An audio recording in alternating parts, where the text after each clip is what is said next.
Assalamu alaikum wa rahmatullahi wa barakatuhu. Qadrli din qardaşlarım, bugün men sizga Rail Fazrahmanovning Fikr yirtuvchilarga degan va'zlar jiyilmasidan bir bo'lik o'qib eshittirem. Umidlanamiz, ammo deb atalau.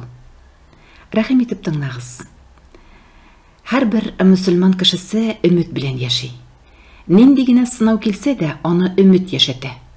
Ağırlık kilse de, ertemi so'ngmi barisi da o'tar, joylanır deb umid etavul.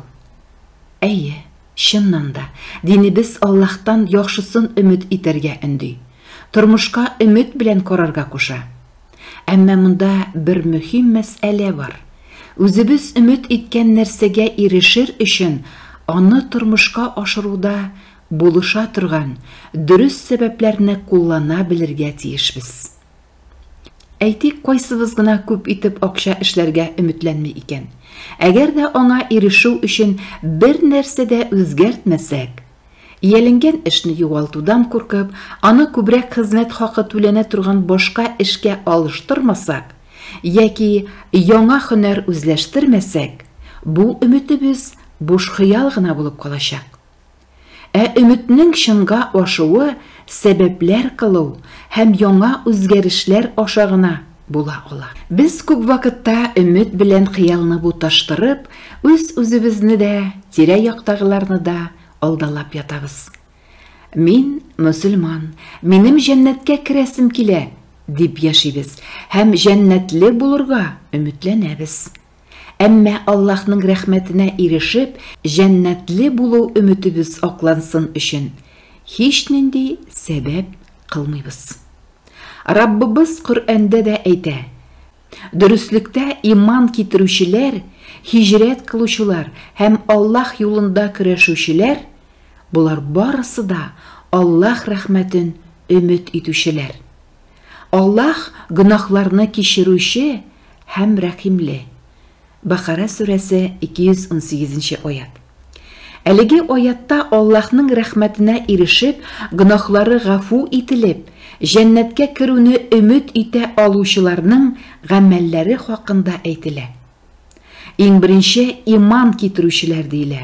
O'z-o'zimizga so'rov berik ali. Iymonning narsa ekanligini biz bilamizmi?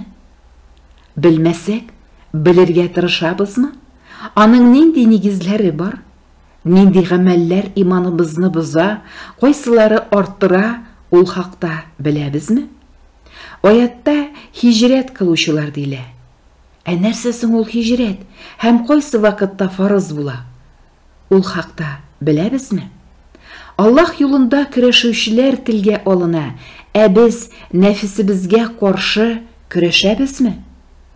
Namaz o'qisi kelmasa da nafisni, yolqovliqni jingib, Allohga rahmatli bo'lurga tiyishmin deb namozlikqa bosabizmi?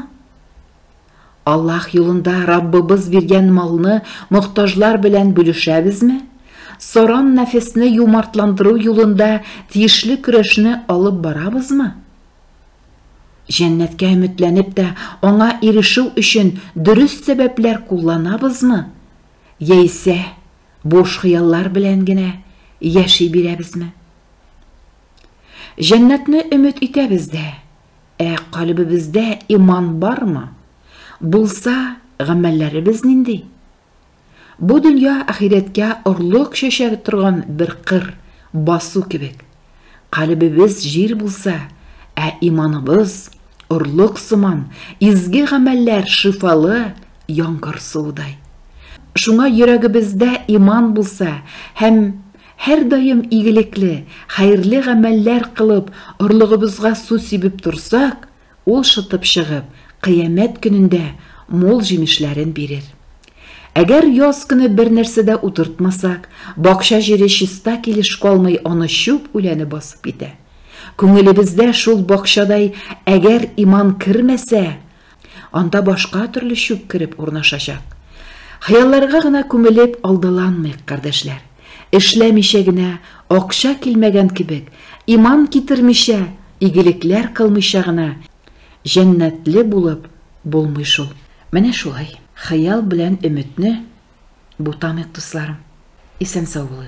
изге гамәлләрдә булсын уйларыбыз, эшләребез. Ассаламу алейкум ва рахматуллахи ва баракатуху.